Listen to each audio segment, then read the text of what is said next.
All right, what is up, guys? Now, this is a totally unplanned episode, one that I'm very, very excited about. It's in person. We're here in London.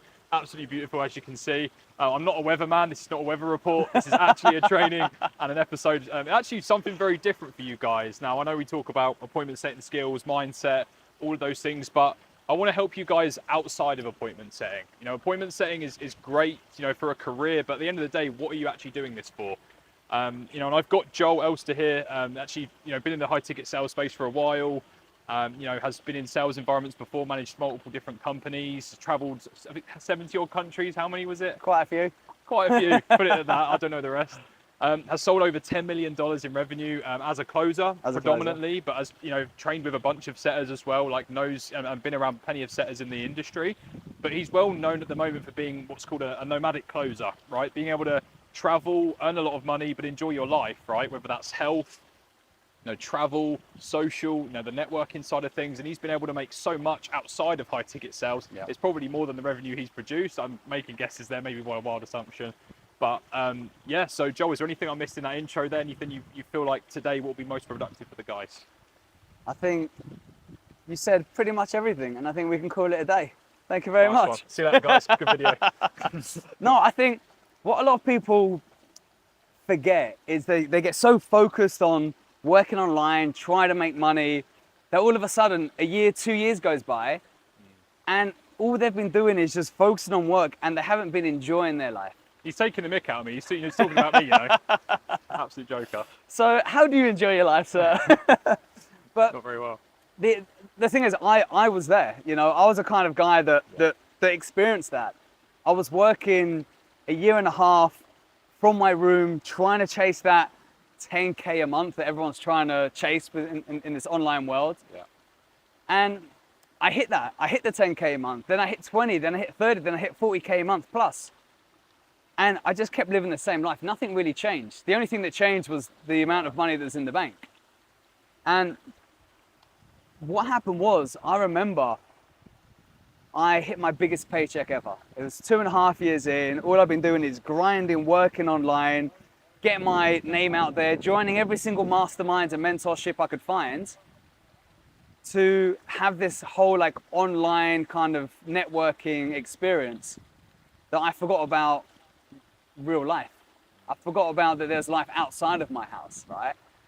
And I remember the time when I hit my biggest paycheck as a closer, it was 42 grand.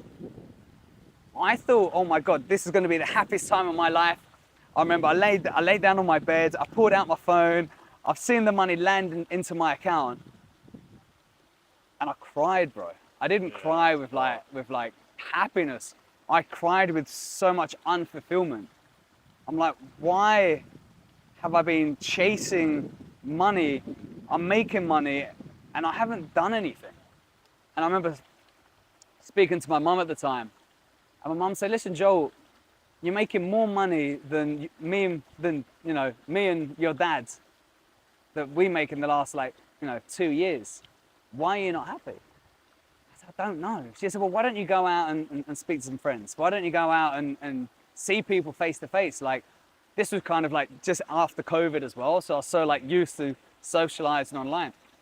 And I said, Mum, I don't need to go out and socialize. Like, I've got friends online. You've got thousands of Facebook friends in your bedroom. What more can you want? Yeah, I'm at my limit. I'm like, I've got 5,000 friends and I can't accept anyone else. So anyway, I remember I said to her, I was like, yeah, I've got friends online. And she looked at me and she went, Joel, you have friends online? Really? And she walked off. And I'm standing there like, oh my God, I actually sound like an absolute dick right now. I just told my mum I have no real friends and I've got a load of online friends. And then I started thinking, well, let's try and think back to when I was the happiest. And from the age of 17 to 26, I was traveling 6 months, working 6 months, saving up a load of money, then traveling again. And that was my happy place. Why was it? Because I was getting out, I was meeting people, I was experiencing new things. And I think like, if you have a very boring life, and I remember one of my sales coaches said this, and this is how he deals with one of the objections. He said the definition of hell is when you're on your deathbed and you meet the person you could have become but didn't. Are you living the life that you really want to live? And that was going around in my head, and I'm like, no, I'm not the person that I want to be. That person is a person that wants to keep on traveling, making money, having these experiences, and then sharing my experiences with others so others can, live that similar life. I mean, you've seen it, bro. Like, there's so many people that are in our industry that are depressed. And like, this surprises a lot of people. And like, I'm sure a lot of you guys are thinking, well, I don't want to call it depression. I don't want to put labels on it, but I'll just work through it anyway. Why are you happy? Work through it. Exactly. I'll just work through it. Oh, I'll just brush it under the carpet. And then all of a sudden, people just have mad ass breakdowns. And do you know what's crazy as well? Is you see the marketing online. You want to come into this industry to get freedom. Yes, the money's obviously the main highlight for us, but you want to live with it, enjoy experiences. You see the ads where people are traveling, they're actually having fun in the ads, and yet you're living the life that's the opposite of that. And you've basically paid into that, wanting that same thing, and you're not having it. Yeah. So like, what's the point? Yeah. Right? No, it's so true. It's so true. So like, what I want to ask you is, why are you on the job that you have? Why have you chose this path, this career? Is it just to make money? Okay, but what are you going to do with that money? Is it to get out of your comfort zone? Okay, but what are you thriving for? And one of my mentors gave me the most amazing book to read, and it's called Be Your Future Self Now. And this book completely changed my life, because I feel like you could finish the book at the title, to be honest. well, that's it. If you truly understand Be Your Future Self Now, it helps with everything in life. It's like, okay, well, if we think about it, who's that person that I want to be on the deathbed? How does he think? What life did he have? What friends did he have? Once you start realizing that you can be that person now, don't wait to be that person. Start bringing in the way that he thinks, the way that he acts, the things that he does now to become that person. Because I think a lot of people are like, oh yeah, when I get to that stage, I'll do better. When I become that person, I'll do better. But you can be that person now. And I think that's where a lot of people need to work on. Yeah. And oftentimes they're so focused on, like, it's a kind of a seeing is believing mentality. When at the same time, part of being in sales is that you kind of have to believe what you cannot see, or sometimes maybe it hasn't been done or have been seen before for you to progress. That's in appointment setting, in sales, in sports, anything that requires performance. Confidence. Right? Confidence, absolutely. And so obviously we've covered more about like how to be fulfilled, like networking and things like that. Also, another thing that's major is health, right? Something I've actually not been so dialed in with recently, but I've been reminded so many times just to help me get more dialed in. So like for yourself with health, you're one of the guys that I know that's so dialed in on that, right? So like, what for you has worked the most with optimizing your health, and how has that helped you perform in sales and enjoy your life as well? So we have, like, as a nomadic closer, the first and most important thing is your health. Because once you get your health right, then you can focus on your mental state. From your mental state, it becomes emotional, then spiritual. Yeah. But the first and most important thing is you need to be able to have energy to do the things you want to do. Yeah, true. The thing that changed my life was I actually hired a biohacker. I've always been into my fitness, I've always been training, but I've never been healthy. And I couldn't understand it. What is that difference? The difference is everyone's body is different. So I had blood works. I had like 82 different blood works tested out. I sent it over to my biohacker, and he read out everything that my body was lacking. And it's because of this, I was sleeping very bad. I had brain fog. I couldn't think properly. I couldn't perform. I couldn't work the hours I wanted to work. And all of a sudden, he wrote me out a program of supplements that I needed to start taking. Like, bro, I've lived in the sun my whole life. And for him to turn around and say, I'm vitamin D deficient, I'm like, that doesn't make sense. Yeah, and then I had like zinc deficient. I had all these deficiencies that was affecting other things. So like all the supplements, all the vitamins that I was taking weren't being absorbed into my body. So he helped me, he put me on a program with a load of supplements, peptides as well, and also helped me with my sleep. Because I was sleeping like 5-6 hours a day. And it's because I didn't know how to shut off. I didn't know how to separate myself. I was working until I was so tired that I just had to fall asleep, and it just didn't work. So then I focused on that. So I think everyone who wants to be a high performing individual should go and work with a biohacker.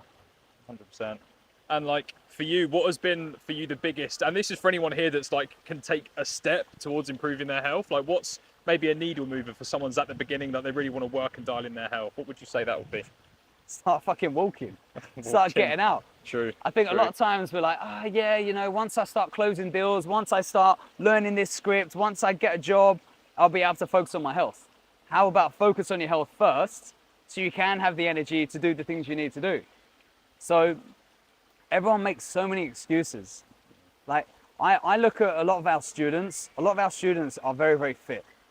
They have routines. They like to go out, walks, runs, gym, boxing, MMA. Yeah. They have the fight in them. So how can you have discipline if you can't discipline yourself in your personal life? I think discipline is very different to motivation. I think, bro, there's days that I can't get out of bed. I don't want to get out of bed, but I do because I've got discipline, because I have to follow a certain routine.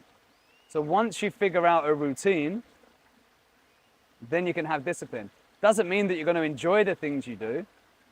And I think if you don't enjoy something, figure out what you like about it and focus on what you do like, not what you don't like. So just start. Start by going on walks. Start by looking at yourself in the mirror. And I know that sounds bad, but are you truly happy with your fitness? Do you truly feel like you can work all day and not get tired? 100%. And don't let it get to a point where you can eat a plate off of your stomach. That's the worst. But then that's a good dark turn. So I guess like moving from physical health, I want to touch on mental health as well. Obviously physical health and mental, they kind of tie in together a bit, but like I know for me, I have a personal therapist I work with that really helps me for like, religiously, but also personal as well. And I think having that dialed in, like your mental health, like, and I know you've done some work on that as well. Like, how has that been for you, your journey? And then what would you recommend just to help with improving the mental health side of things? It's funny because I think a lot of people don't believe in having a therapist or having someone that can help you. I didn't believe it as well, by the way. I didn't. I'm like, look at these people. Why do they need help? I think everyone needs help. Everyone. Because we learn a lot in life, but we don't know how to implement. So you can call a therapist many different things. The therapist that I have, she doesn't like using names. She doesn't like using titles. She's like, call me what you want. I'm here to help you. I call her my implementer, because everything that I go through, she used to study with Tony Robbins, and she studied NLP her whole life, hypnotherapy. And there's a lot of things that I don't understand until someone puts a mirror in front and I can actually see what it is. So she actually helps me implement the things that I learn and helps me implement things that go around my head that I don't understand. So it's getting it outside in front of me so I can see it, recognize it, and then act on it. So I think with mental health, we sometimes overcomplicate things. Sometimes we think we're the only people in the world that are suffering from this issue. Yeah. I mean, I've gone through, which I think a lot of guys do go through, is imposter syndrome. I'm like, why am I achieving all these things if I don't deserve it? Maybe it's luck. There's other times where something bad happened and I can't let go. There's sometimes this competitiveness inside me where I keep comparing myself to other people. And sometimes just by dealing that by yourself, you can't. It's tiring. And I think that can really go down a really dark path. So by finding someone that can help you and guide you, I think that's one of the biggest changes that I had, is once I became a bit more vulnerable and started sharing certain things that was going through my life in public, not because I was looking for attention, but it was more that showing people that they're not alone. Yeah, exactly. And I think in this industry, a lot of people try and hide their vulnerability. Yeah, and sometimes that comes from too much self-reliance. Something that I did a hell of a lot. Now, whether you're a person who believes in God, the universe, or something that's out there supporting you or not, sometimes the issues can come from you feeling like you can do it all, that you can you know, change everything. You are the reason for absolutely everything that happens. And when I realized that I made positive changes mentally was when I realized that, like, I need to submit my will to something to help me get through this time. The moment you do that, the amount of pressure that you once had on your shoulders lifts off it's at light speed. And so, you know, check in with yourself. Are you relying too much on yourself? You know, do you need support from somebody else or from something that gives you that guidance? So I would massively employ that. But I think on that note as well, a lot of people just go through life just living. Like they don't actually have a purpose. Once you truly understand what your mission, your vision, your value, your purpose is, it's so much easier to get to that destination. So we need to wind back. We're like, okay, well, what are our values? What do we want in life? What is on that vision board? Because you know, we've spoken about this in the past, but like our job as salespeople is trying to help people vision their future outcome. But have you truly done that yourself? Have you been through that journey? But the other thing as well, which is quite interesting, is how often do we actually check in to review if our values are still the same? Because the person we were yesterday, we're not that same person today. We're not the same person that we were 5 years ago when we maybe set those values. Yeah. So how often are you actually checking in on your values? And that's something that people need to do. It's massive.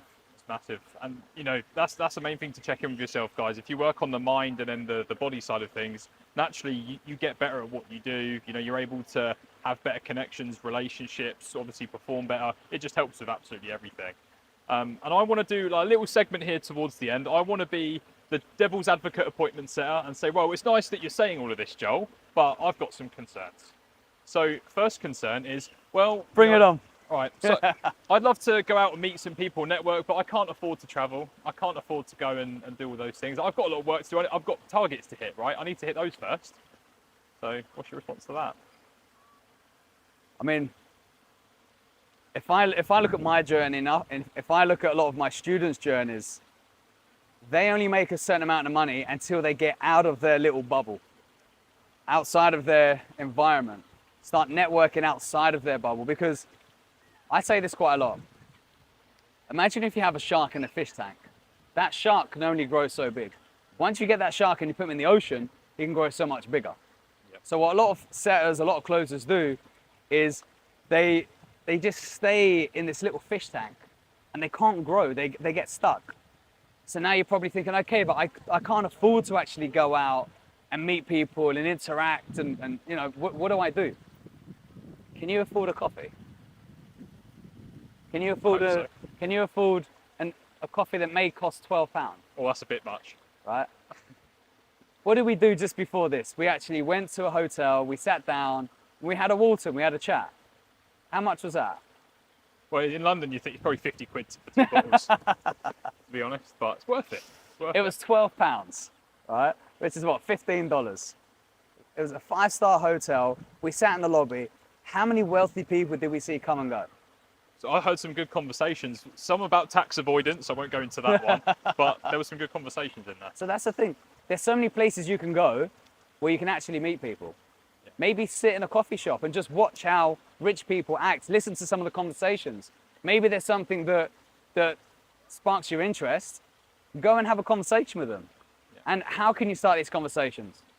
Everyone likes a compliment, right? So absolutely. If I hear something that I like or hear something that is interesting, I'll go over to someone and say, hey, listen, I'm so sorry, I don't mean to interrupt.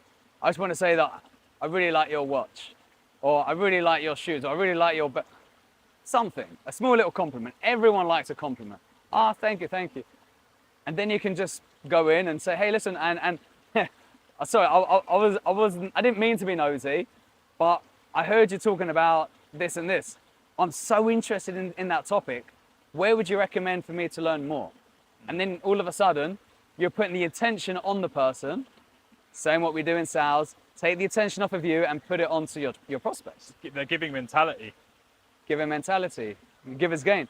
So all of a sudden, with your communication skills, with your setter skills, you're asking the right questions. They're giving you all this information where other people may charge hundreds of thousands of pounds for the information they just gave you for free.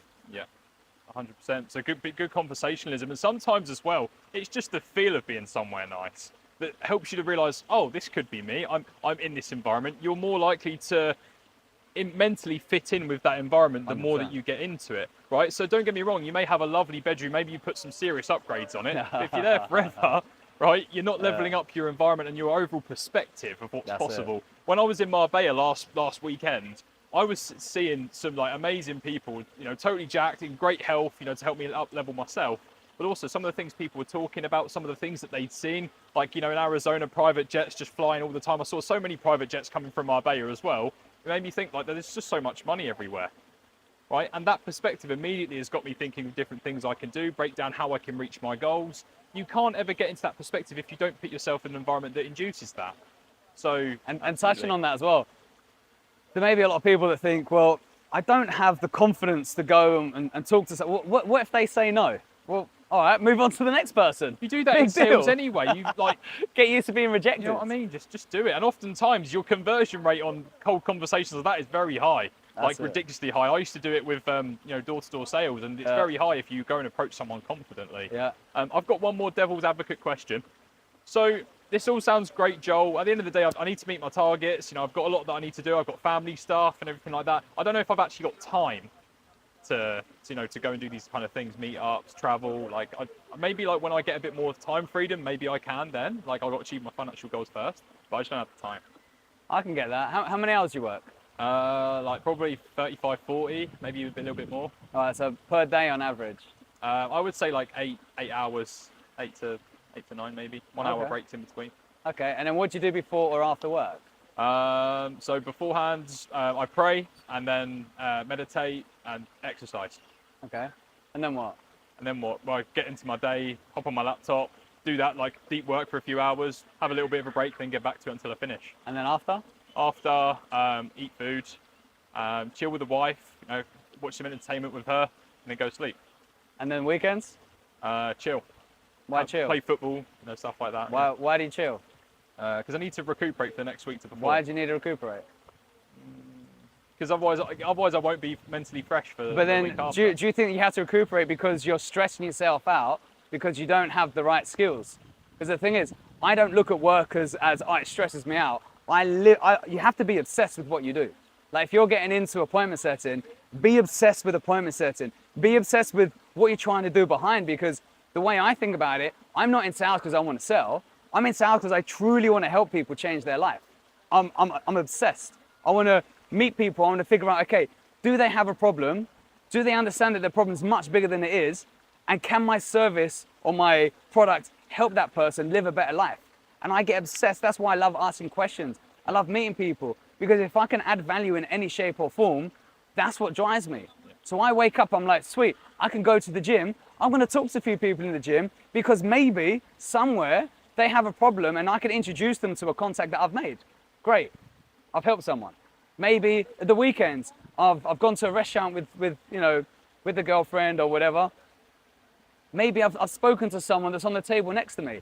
Always be communicating, always be networking. Yeah. And I think for people that say, oh yeah, I wake up, I go to the gym, I start work, and I have some meal and I go to bed. There's so much time during the day where you can network. 100%. So many different places. Coffee shops. Doesn't matter if you're in the middle of nowhere. You can go to a meetup at the weekends. Like there's apps, there's Facebook groups, there's school communities where you can say, hey guys, this is where I live, this is the town, who's around, let's meet up for lunch. And then together you can talk about how to communicate. Maybe you could go and, what we did today, we could go to a hotel, sit down, have a water. We heard a conversation. Oh, let's introduce ourselves. There's so many ways, but I think people that say, I'm tired, I need to recover, I think it's because they don't understand what they're working towards. They don't understand the reason why they're doing this. 100%. So, do you know why you're doing this? Yeah, big question. I think we'll drop the bomb there. That's all done. Thank you so much, Joel. Honestly, amazing advice. And take this seriously, guys. You know, that there's a lot of mindset trainings, and sometimes we get a bit numb to it, but it's more cliche for a reason, because it's very important, right? You're not doing this because you want to be a great setter. You genuinely want to live a very, very good quality of life. So consider this advice. And how can people reach you or like get in touch with you if they want to learn more from what you're doing? For sure. Smoke signals. So, Yeah, you need to send a pigeon mail. Yeah. That might cost you a bit, but it's worth it. Yeah, so give it a try. So Facebook, Instagram's probably the easiest. So handle is Joel Elster. But something I want to leave you guys with is being a nomadic closer doesn't particularly mean a closer. It's someone who closes deals online. Whether you're an appointment setter, whether you're a closer, whether you're a business owner, it's our whole community is showing people how they can actually travel, where they can go network face to face, and how they can make money along the way by having this beautiful community of people on the same journey. So again, guys, if you want more information, like I'm here, I'm an open book. So yeah. Absolute pleasure. Thank you so much, Man. Take Appreciate care. it. Anytime. Cheers, man. Cool, let's go.